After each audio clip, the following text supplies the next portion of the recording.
Dunia kuliner tidak pernah mati. Setiap hari, kebutuhan manusia terhadap makanan terus berlangsung, bahkan berkembang menjadi gaya hidup. Inilah sebabnya mengapa sektor kuliner selalu menjadi pilihan strategis bagi pelaku UMKM. Salah satu kisah sukses yang dapat dijadikan inspirasi adalah perjalanan usaha kuliner ayam bakar dan mie pangsit 77. Bermula dari jualan door to door, hingga kini berhasil membuka banyak cabang dan menjadi rekomendasi kuliner yang populer sampai saat ini. Di tengah hiruk-pikuk persaingan kuliner, ada salah satu hidangan yang tidak pernah kehilangan penggemar, yaitu mie pangsit. Seperti tempat Tata sekarang ini, yaitu Pangsit 77, merupakan salah satu pelaku UMKM yang mampu melihat peluang usaha di tengah maraknya pelaku UMKM yang ada. Seperti apa kira-kira bisnis dan usahanya? Yuk ikutin Tata! Hai Sobat UMKM, nah kali ini Tata sudah berada di salah satu tempat kuliner terbaik di Kota Kendari. Waduh, nih pasti kamu penasaran ya.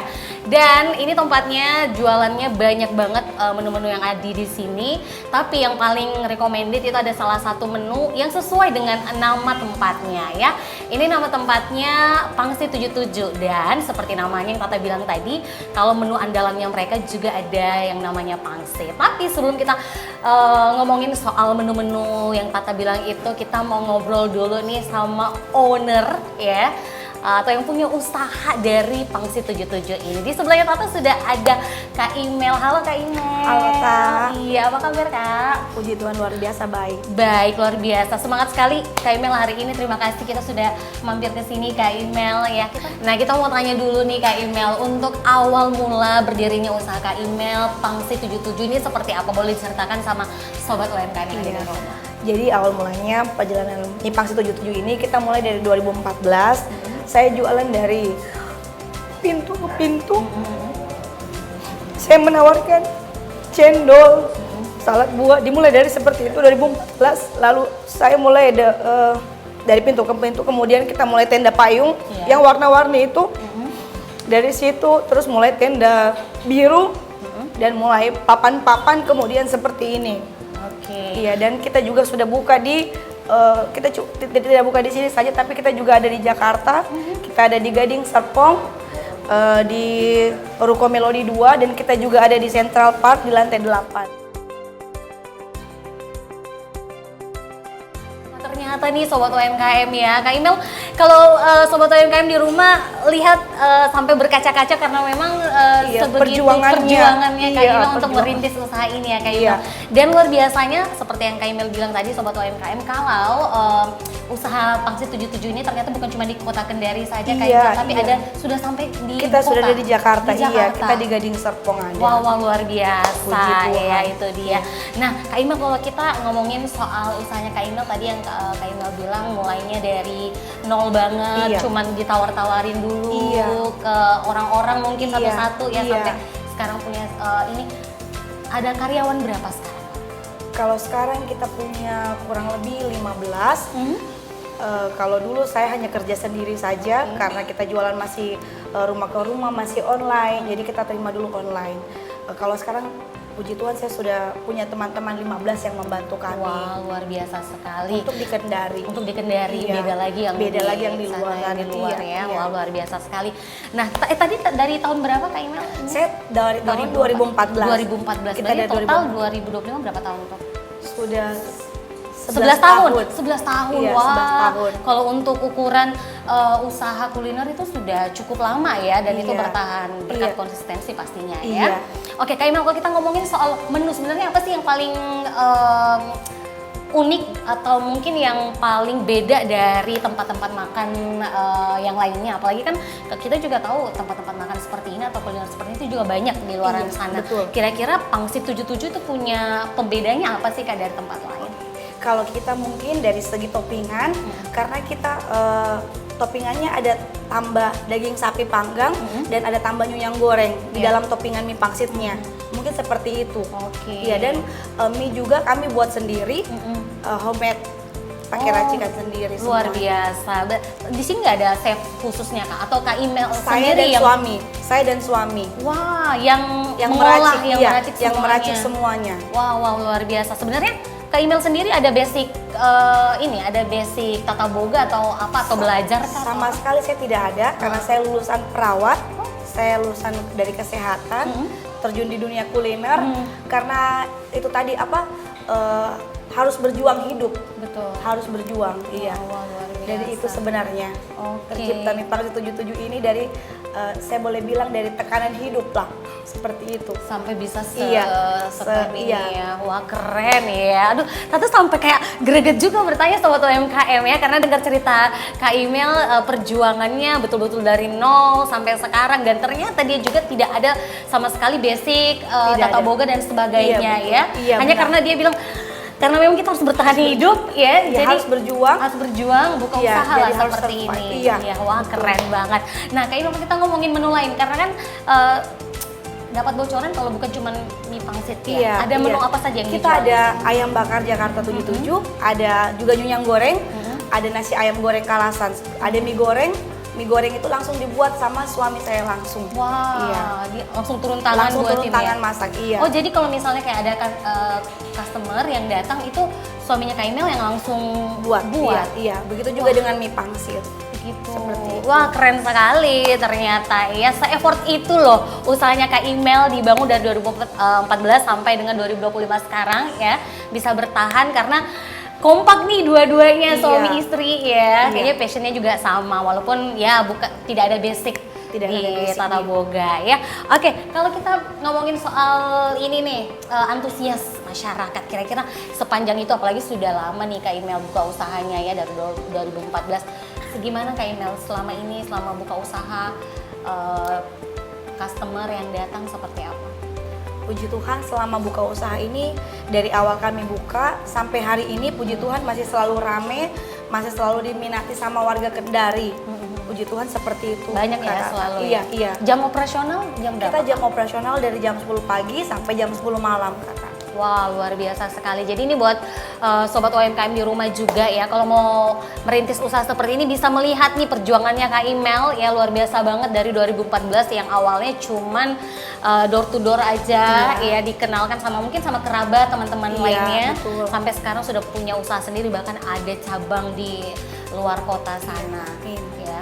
Oke, kita lanjut lagi nih Kak Imel. Nah, selain offline atau customer datang langsung belanja ke sini, di online juga ada. Maksudnya Kak Imel juga ada jualan online di Iya, kita ada jualan online di GrabFood. Oh, di GrabFood juga Iya, ada. iya, GrabFood. Oke, jadi kalau misalnya sobat UMKM mau pesan ya, walaupun jauh, ya mungkin ada yang dari kota lama sana, bisa langsung by aplikasi aja di Iya, GrabFood ya. iya. Wah, luar biasa. Nah, Kak Imel, boleh cerita sedikit nggak sih suka dukanya membangun usaha seperti ini sampai sudah bertahan cukup lama, 11 tahun lamanya, seperti apa? Atau ada nggak sih cerita-cerita lucu, cerita-cerita uniknya yang customer yang datang ke sini seperti apa, bisa diceritakan? Oke, cerita menariknya, salah satu cerita menariknya, kita pernah diundang di acara Saurans di kediaman Bapak Raffi Ahmad dan Ibu Nagita Slavina untuk masak di sana. Jadi kita masak makanan dari Kendari, mie pangsit, kita bawa nyunyang goreng juga, dan seluruh tim saat itu yang bekerja saat itu mereka semuanya suka, dan artis-artis yang saat itu juga sedang syuting mereka juga suka semuanya. Wah, ternyata ya. Nah, itu pemirsa ya. Tadi kalau Tata nggak tanya ini, Tata nggak tahu loh. Ternyata Kak Imel atau Pangsit 77 ini sudah pernah juga dirasakan sama artis-artis tubuh kota Iya, ya. sudah banyak. Salah Ada satunya ada Raffi Ahmad. Siapa lagi tuh Kak? Ibu Nagita Slavina, ada Pak Ferry Irawan, Irawan, iya. ada DJ Katy Butterfly. Sudah pernah Sudah makan pernah. juga. Ada Mami Ipel Mami dan Ipel timnya, juga? iya Mami Ipel dan timnya sudah coba kita punya juga, iya. Pangsit 77 itu. Kalau itu dia cobanya Coto Makassar. Coto Makassar. Makassar 77 Oh, yang di ada Jakarta. oh, yang di Tidak ada Jakarta sini, ya? Yang di Central Park. Wah, Iya. wah. Oh, kalau ada beda menu nggak sih Kak? Kalau di sana juga ada menu tersendiri apa? Iya, ada menu. Kalau di Gading Serpong kita jualan mie pangsit sama seperti yang di Kendari. Kalau yang di Central Park saya jualannya Coto Makassar, sup ubi. Pokoknya makanan-makanan Kendari, makanan-makanan Sulawesi maksudnya, seperti itu. Oh, jadi kalau misalnya nih ada teman-teman yang mungkin dari Kendari, maksud sudah lama stay di Jakarta dan sebagainya, mereka juga bisa tetap merasakan makanan-makanan khas Sulawesi ya. Wah, keren ya. Nah, kalau kita bicara soal ini nih, kan udah lama banget nih, Kak, 11 tahun itu cukup lama ya untuk mempertahankan usahanya Kak Imel. Seperti apa sih, ada strategi khususnya Kak? Karena mengingat banyak sekali tempat-tempat seperti ini, rumah-rumah makan atau pangsit yang buka juga. Seperti apa kira-kira Kak Imel sama suami menyiasati itu? Ya, tetap harus melihat anak-anak, tidak boleh dilepas langsung. Jadi anak-anak ini kita tidak lepas langsung, kita ikut turun tangan langsung, mengecek tiap hari karena kita juga ikut memasakkan. Jadi untuk mempertahankan saya rasa harus konsisten. Kita harus turun tangan langsung, tidak boleh dilepas seperti itu. Karena kalau sekali kita lepas, pasti itu bisa beda rasa. Ya. Dan memang uniknya dari penjelasan Kak Imel juga nih Sobat UMKM di rumah ya. Kalau mungkin ada usaha-usaha lain di luar sana yang juga hampir mirip dengan usahanya Kak Imel, pangsit seperti ini, mungkin itu dijalankan sama karyawan biasa aja yang mereka sudah pekerjakan. Tapi kalau Kak Imel di Pangsit 77 pemirsa ya, dia sama suaminya yang langsung membuatkan tangan langsung untuk membuatkan customernya ya. Jadi itu hasil tangan mereka. Apalagi semuanya homemade ya, rata-rata ya Kak Imel. Wah, keren nih ya. Oke Kak Imel, Tata juga mau tanya nih, kira-kira Kak Imel ada tips-tips khusus nggak sih? Apalagi kan di luar sana, ini programnya kita bisnis dan usaha, jadi pasti banyak banget orang-orang di luar sana ya, khususnya di kota Kendari yang juga baru memulai usaha atau bisnis mereka. Dari Kak Imel sendiri yang sudah punya pengalaman dari 2014 ke 2025, dari tadinya Kak Imel bilang cuma door to door ya, sampai sekarang sudah punya outlet sendiri, tempat sendiri. Kira-kira Kak Imel bisa sharing nggak sama Sobat UMKM di rumah tips-tips khusus ya supaya yang baru mulai usaha lebih semangat? Mungkin saya juga tidak lebih pintar dari teman-teman, jadi mungkin kita sama-sama belajar ya di sini, kita sama-sama belajar, kita sama-sama berjuang. Yang saya boleh bagikan adalah yang pertama, mungkin kita harus konsisten. Kita harus konsisten, harus sabar. Berjuang itu harus sabar karena pasti di tengah jalan itu pasti banyak rintangannya. Harus tekun, percaya dan niat, dan tentu saja kita bungkus semuanya dengan doa. Karena kalau Tuhan tidak bekerja juga, kita bisa apa? Seperti itu. Kita harus tekun, berniat dan berdoa sama Tuhan. Tuhan yang bantu kita. Luar biasa sekali ya Kak Imel, kayak Tata dapat banyak pencerahan ya dari penjelasannya Kak Imel dari tadi, luar biasa banget. Berarti memang bisa dicontoh nih sama Sobat UMKM yang ada di rumah ya. Kalau tadi Kak Imel sudah berbagi tipsnya untuk tetap survive ya untuk usahanya dari 2014 sampai 2025, dia tetap konsisten, terus sabar ya, selalu berjuang ya Kak Imel ya, bersemangat untuk mempertahankan usahanya sampai sekarang. Nah, buat kamu juga Sobat UMKM di rumah yang mungkin baru meniti usahanya dari nol ya, tadi sudah ada nih ya, kamu harus lebih bersemangat karena Kak Imel aja ya 2014 itu cuman kasih-kasih ke keluarga aja, mungkin pasti baru nyoba-nyoba juga ya, sampai sekarang sudah punya usaha bahkan cabang di mana-mana. Oke, mudah-mudahan Kak Imel Tata doakan Sobat UMKM di rumah juga usahanya Pangsit 77 ini bisa makin sukses. Amin. Dan pastinya membuka lapangan kerja banyak bagi orang lain ya. Sukses selalu Kak Imel dan suami dan semua yang ada di sini ya. Itu dia Sobat UMKM, kita sudah ngobrol sama owner dari Pangsit 77 ya. Mudah-mudahan buat kamu semua juga yang punya usaha di luar sana tetap konsisten, tetap semangat supaya usahanya kamu berhasil. Tentunya tetap di Bisa UMKM Bisa, masyarakat sejahtera.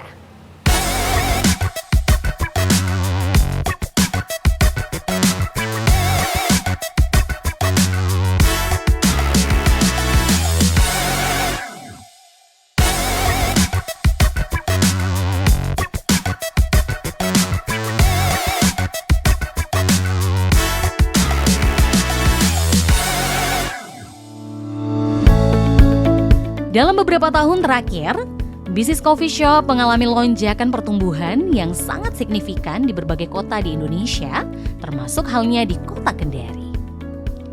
Tak bisa dipungkiri, gaya hidup ngopi kini menjadi bagian dari keseharian masyarakat, tak hanya di kalangan profesional muda, tetapi juga mahasiswa dan pelaku industri kreatif.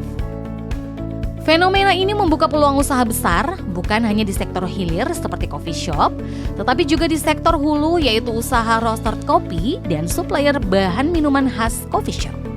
Semangat saling dukung dan berbagi ilmu, UMKM bisa bersama-sama menanam dan menyeduh kesuksesan di cangkir-cangkir kopi lokal.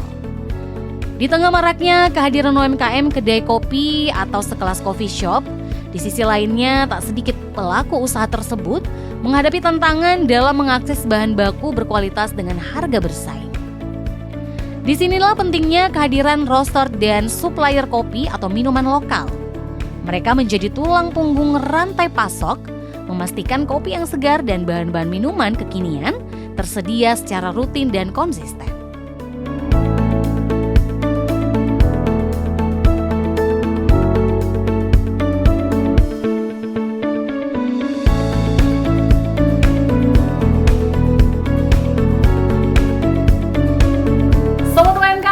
Ketemu lagi sama Tata, dan seperti yang kamu tahu kalau di Kota Kendari ini sudah sangat marak yang namanya coffee shop ya. Pasti ada salah satu coffee shop tempat favoritnya kamu nih, tapi kamu nggak tahu di mana tempat suplai bahan-bahan minuman yang ada di sana. Nah, kali ini Tata mau ajak kamu untuk jalan-jalan di satu tempat supplier dari kebutuhan coffee shop yang ada di Kota Kendari, dan Tata sudah sampai di satu tempat yang namanya VMK Roastery and Supply. Di sebelahnya Tata sekarang kita mau ngobrol, sudah ada salah satu owner dari supplier kebutuhan minuman ya. Ada Kak Rani. Halo Kak. Halo. Apa kabar? Alhamdulillah baik. Aduh, santai aja, kita chill kayak lagi di coffee shop ya. Kak Rani, kita mau tahu nih sobat UMKM yang ada di rumah, ini sebenarnya tempat apa sih? Karena Tata juga baru banget datang ke tempat seperti ini. Ini sebenarnya jualan apa? Boleh dikasih tahu sama sobat UMKM di rumah, ini usaha seperti apa sih Kak? Kita ini supplier bahan baku coffee shop. Jadi kita menyediakan bahan bakunya seperti biji kopinya, sirup, powder, creamer. Iya.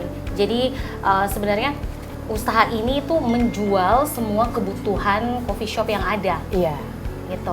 Mulai dari kopinya, dari sirupnya, ada yang powder sama creamernya. Iya. Jadi semua coffee shop rata-rata yang ada di Kota Kendari itu belinya di sini Kak Rani? Alhamdulillah sudah Sultra ya. Oh, Sulawesi Tenggara bahkan? Iya. Jangkauannya? Iya. Wah, luar biasa sekali. Nah, kalau Tata tidak terlalu paham kopi, kalau yang seperti ini asal kopinya dari mana? Dari mana-mana aja nih Kak? Kalau biji kopi kita kopinya dari Sulawesi ada, dari Java ada. Kalau dari Sulawesi itu kita ada Enrekang sama Toraja. Iya, kalau yang Papandayan itu Jawa Barat. Tapi yang paling banyak diorder sama kebanyakan coffee shop di Sulawesi Tenggara apa nih? Dia banyak tuh pakai Sulawesi, Toraja. Oh, justru biji kopi dari Toraja? Karena di Kendari sini kebanyakan pakai blend ya. Iya. Atau lidahnya orang Sulawesi sini tuh cocoknya sama Sulawesi juga. Sulawesi ya. Nah, kalau Tata lihat yang seperti ini campuran apa semua nih Kakak? Yang ini sirup-sirup untuk apa, olahan minuman manis? Iya. Jadi ini bisa jadi kopi susu ya. Ada yang rasa pandan, aren, banana. Bisa jadi mocktail ya, kayak blue citrus, green apple, yuzu. Dia bisa juga bukan kopi susu. Jadi ini flavornya, rasa-rasanya, berbagai macam rasa itu semua komplit dijual di sini. Iya, banyak rasa kebetulan ya. Sebenarnya banyak, cuman kita sudah berapa bulan buka, kita sudah tahu target marketnya Kendari itu yang laku yang mana apa saja. Boleh dikasih tahu kira-kira yang best seller itu ada pandan, aren, ada butterscotch, vanilla, karamel, selebihnya ada leci. Yang bikin Kak Reni mikir kayaknya bagusnya usaha seperti ini deh, apa kira-kira? Kebetulan di Kota Kendari ini sudah banyak coffee shop ya. Yes, betul. Ya, banyaknya coffee shop tapi kurang suppliernya. Jadi selama ini tuh kita kalau pesan bahan pasti dari luar. Betul. Entah itu dari Jakarta atau dari Makassar. Jadi kita kepikiran daripada kita buka coffee shop yang sudah banyak di Kota Kendari, kenapa kita tidak buka ini jadi suppliernya saja ya? Karena kebetulan di Kendari agak susah ya supplier. Kebetulan kita ketemunya sama salah satu brand. Nah, kalau ini nih, Karen, kita bisa lihat sekarang ini kan tempat-tempat seperti ini tuh masih sangat jarang ya di Kota Kendari. Kalau menurut Tata, karena Tata baru pertama kali sih sebenarnya menemukan supplier seperti ini. Nah, kalau cara mengordernya sendiri, apakah memang kalau dari coffee shop itu baik ada pesanan khusus? Apa mereka tuh bisa langsung datang ke tempat ini untuk pilih kira-kira apa kebutuhan mereka untuk dibawa ke coffee shopnya masing-masing? Jadi sebelumnya waktu saya buka ini ya, awal bukanya ini, untuk mereka kenal, saya datangi langsung coffee shopnya. Oke. Jadi hampir di Kota Kendari ini saya datangi coffee shopnya. Oke, satu-satu ya ditawarin. Jadi satu hari bisa 6-7 coffee shop yang saya datangi. Jadi saya tawari dengan kasih sampel. Sampel ada berapa rasa. Jadi untuk pakai saya tinggal tawari mereka, kalau mau ngulik datang ke sini. Ya. Jadi saya datangi satu-satu untuk dia pakai atau tidak, mereka coba dulu. Oke. Jadi memang disiapkan tester ya? Iya. Bagi pelaku UMKM, menciptakan produk dengan ciri khas dan konsistensi rasa adalah salah satu kunci bertahan di tengah persaingan pasar. Kualitas produk akan menciptakan promosi otomatis lewat testimoni dari pelanggan. Yang tak kalah pentingnya adalah ketekunan dan daya tahan dalam menghadapi dinamika pasar, sebab tidak semua pelanggan akan langsung tertarik. Untuk itu, sang pelaku usaha tidak boleh menyerah begitu saja. Harus tetap melayani dengan ramah, konsisten menjaga rasa, dan selalu terbuka terhadap kritik. Ini adalah mentalitas penting bagi UMKM, sebab membangun usaha jangka panjang bukan sekedar mengejar keuntungan sesaat, melainkan konsistensi untuk bisa bertahan untuk jangka panjang. Untuk menentukan biji kopi terbaik yang kita akan gunakan di es kopi susu atau dimanapun kopi shop berada, yang pertama paling kalau untuk di para barista kita harus menentukan namanya calibration.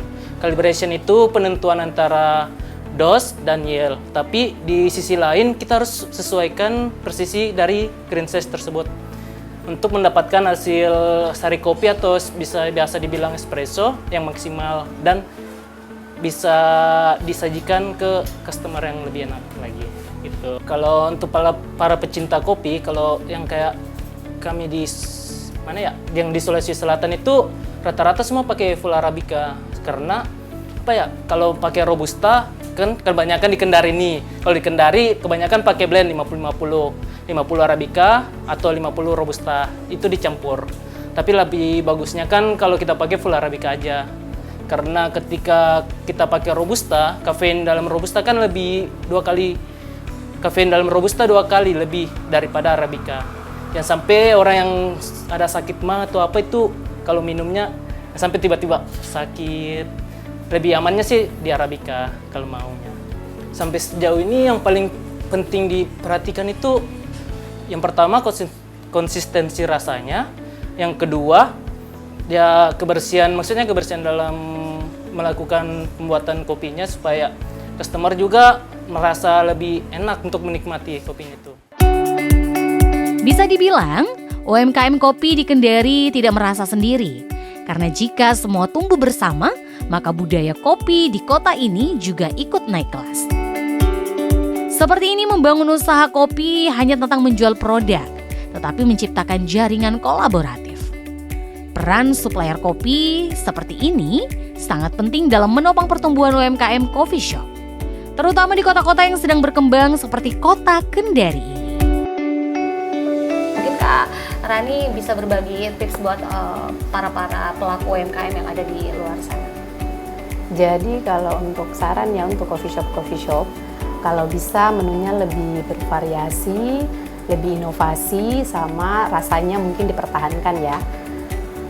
Itu saja cukup. Oke, terima kasih sekali Kak Rani ya. Kita sudah berkunjung ke sini, dikasih tahu. Oh ternyata juga Tata baru tahu di sini ada supplier untuk flavor-flavor seperti ini, minuman segala macam dan perkopi-kopian ya. Yang Tata sangat buta dengan kopi, yang cuma tahu datang ke coffee shop, pilih yang best seller. Tanya sama kasirnya minuman yang paling recommended apa. Kayak gitu aja. Ternyata di sini kita jadi banyak tahu nih ya tentang jenis-jenis atau rasa-rasa minuman yang ada di coffee shop andalannya kamu pemirsa.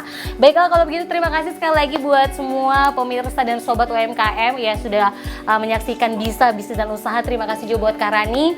Sukses selalu Kak ya semua coffee shop yang ada di Sulawesi Tenggara ya yang belum mengorder untuk semua jenis varian-varian minuman ini, ordernya di sini di VMK Roastery and Supply ya biar coffee shopnya kamu lebih keren lagi. Kenapa harus kayak gini? Terima kasih sekali lagi ya Kak Ran, sukses selalu. Baiklah kalau begitu Sobat UMKM ya kita ketemu lagi di episode selanjutnya. Tentunya di bisnis usaha buat kamu yang punya bisnis dan usaha ya. Kalau kamu ingin kita tahu juga seperti apa, mungkin kamu bisa kasih komentarnya kamu ya di kolom komentar dan juga jangan lupa untuk follow akun media sosial dari TVRI Sulawesi Tenggara. Kalau gitu tetap bersemangat untuk usahanya kamu, tentunya bisa bisnis dan usaha hanya di TVRI Sulawesi Tenggara. UMKM bisa, masyarakat sejahtera. Sampai jumpa.